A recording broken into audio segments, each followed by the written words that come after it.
ஸ்ரீ குருபியோ நமஹா. பரங்குன்றம் திருவருள் யூடியூப் சேனலுக்கு உங்கள் எல்லாரையும் நான் அன்போடு வரவேற்கிறேன். திருப்பரங்குன்றம் திருமுருகன் திருவருளால் நீங்கள் எல்லாரும் எல்லா நலமும் வளமும் பெற்று சந்தோஷமாக இருக்கணும்னு நான் அந்த முருகப்பெருமானை வேண்டிக்கிறேன்.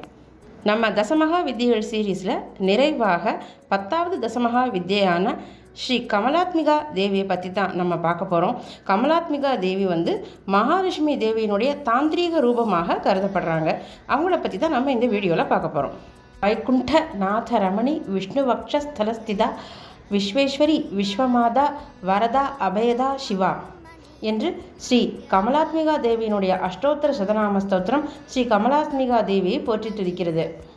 ஸ்ரீ ஆதிபராசக்தியினுடைய முழுமையான அனுகிரகம், அதாவது அருள்னு சொல்லுவோம்லே, அந்த சக்தியினுடைய நிறை முழு வடிவாக ஸ்ரீ கமலாத்மிகா தேவி கருதப்படுகிறார். கமலாத்மிகா தேவி அதாவது மகாலட்சுமி ஒவ்வொரு மன்வந்திரத்திலும் ஒவ்வொரு விதமாக அவதாரம் செய்திருக்கிறார். ஒரு சமயம் அவர் தாமரை பூவிலிருந்தே அவதரித்ததாக புராணம் கூறுகிறது. கமலாத்மிகா தேவியினுடைய திருவுருவத்தை பற்றி பார்த்தோம்னாக்கா, அவங்க ஒரு தாமரை ஆசனத்தின் மீது தனது இரு திருக்கரங்களிலும் மலர்ந்த தாமரை மலர்களை தாங்கியவாறு அமர்ந்திருக்கிறார். அதனால தான் தேவிக்கு கமலாத்மிகா அப்படிங்கிற ஒரு திருநாமம் ஏற்பட்டது. இப்போ நம்ம கமலாத்மிகா தேவியினுடைய திருவடிவத்தை பற்றி பார்க்கலாம். கமலாத்மிகா தேவி பத்மாசனத்தில் அமர்ந்திருப்பவளாக, தங்க நிறமான பொன்னிறமான திருமேனியை உடையவளாக, சில சித்தரிப்புகளில் சிவந்த நிற பட்டாடை உடுத்தியவளாகவும் சில சித்தரிப்புகளில் வெண்ணிற பட்டாடை உடுத்தியவளாகவும் இருக்கிறார்.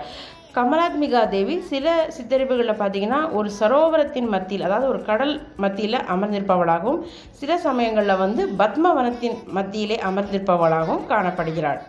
குல்குலு, தமகன், குரண்டகன் முதலான பெயர்களை தாங்கிய 4 வெள்ளை யானைகள் அம்பிகையினுடைய பின்பக்கமாக நின்று கொண்டு அம்பிகையின் மீது புனித நீரை வருஷிக்கின்றன.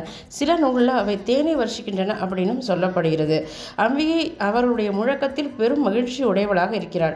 ஸ்ரீ சுத்தத்தில் வருது இல்லையா, ஹஸ்திநாத பிரபோதினின்னு, அதுபோல் அந்த யானைகளுடைய பெரும் முழக்கத்தில் மிகவும் சந்தோஷிப்பவளாக இருக்கிறாள்.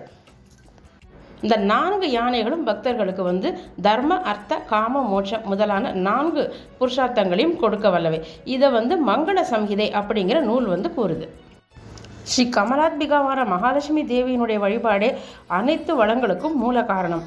வளமை, தன சமிருத்தி, தானிய சமிருத்தி, புகழ், பேர், அனைத்து விதமான செல்வங்கள் அனைத்தையும் வாரி வழங்குபவள் ஸ்ரீ கமலாத்மிகா தேவி. ஸ்ரீதேவி அமிர்தோத்பவா கமலா லோகசுந்தரி விஷ்ணுபத்னி வராரோகா வைஷ்ணவி ஹரிவல்லபா ஷார்ங்கினி தேவதேவிகா லக்ஷ்மி ஸ்ரீ ஹரிப்ரியா முதலான 12 திருநாமங்களை சொல்லி இந்த தேவியை தினமும் வணங்கி வழிபடுபவர்களுக்கு சர்வ சம்பத்துகளும் கிடைக்கும், அஷ்டமா சித்திகளும் சித்தியாகும். ஒவ்வொரு மன்வந்திரத்திலும் ஒவ்வொரு விதமாக அவதரிக்கும் ஸ்ரீ மகாலட்சுமி தேவி பார்க்கடலில் தோன்றி ஸ்ரீ மகாவிஷ்ணுவை மணந்து அவருடைய திருமார்பில் அகலகில்லேன் என்று எப்போதும் நிலைத்திருந்து நமக்கு அருள் புரிகிறாள். வடிவாய் நின் வள மார்பில் வாழ்கின்ற மங்கையும் பல்லாண்டு என்று ஸ்ரீ பெரியாழ்வார் மகாலட்சுமி தேவியை துதித்து கூறுகிறார். பொருட்செல்வம் மட்டுமல்லாது அருட்செல்வமும் ஸ்ரீ மகாலட்சுமியினுடைய கடைக்கண் பார்வையினாலேயே ஒருவருக்கு கிடைக்கும். இந்த உலகத்திலே இருக்கும் அரசர்களுக்கு சாம்ராஜ்ய லட்சுமியை அருள்பவளும் அவளே. யோகிகளுக்கு மோட்ச சாம்ராஜ்ய லட்சுமியாக இருந்து அனுகிரகம் செய்பவளும் ஸ்ரீ மகாலட்சுமி தேவியே. ஹரிவக்ஷஸ்தல வாசினியான ஸ்ரீ மகாலட்சுமி தேவியினுடைய கருணை அளவிடற்கரியது. பிராட்டி அருகிருக்க சம்ஹாரம் நிகழாது அப்படிங்கிறது ஒரு பிரபலமான வழக்கு. ஸ்ரீ மகாலட்சுமி தேவி அருகிருக்கும்போது மகாவிஷ்ணு எந்த ஒரு அசுரனையும் வதம் செய்ததில்லை, எந்த அவதாரத்திலையும். ராமாவதாரத்தில் காகாசுரனை மகாவிஷ்ணு, அதாவது ஸ்ரீராமச்சந்திரமூர்த்தி வதம் செய்யலை.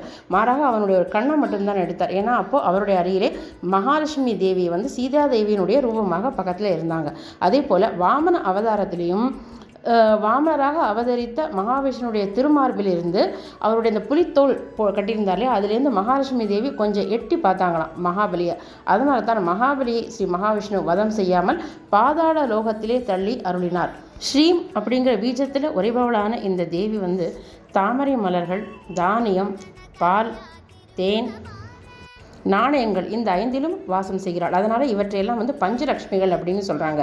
அதாவது பாலை குழந்தைகளுக்கும், தேனை பெண்களுக்கும், தாமரை மலர்களை கோவிலில் அர்ச்சனைக்கும், நாணயங்களை ஆடவர்களுக்கும், தானியங்களை பறவைகளுக்கும் கொடுக்கும் பொழுது ஸ்ரீ மகாலட்சுமியினுடைய அருள் நமக்கு கிடைக்கும்.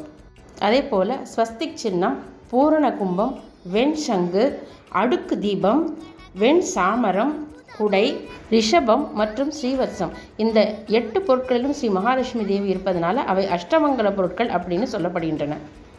நறுமணம் நிறைந்த இடம், சுத்தமான இடம், வாய்மையுடைய மனிதர்கள், ஒழுக்கம் நிரம்பிய மனிதர்கள், சோம்பல் இல்லாமல் செயல்படும் மனிதர்கள், கற்புடைய மங்கையர்கள், நீதி நெறி தவறாது வாழ்பவர்கள், ஒளி பொருந்திய இடம், சண்டைகள் கலகங்கள் இல்லாமல் அமைதியாக ஒற்றுமையாக வாழ்ந்து செயலாற்றும் மனிதர்கள்.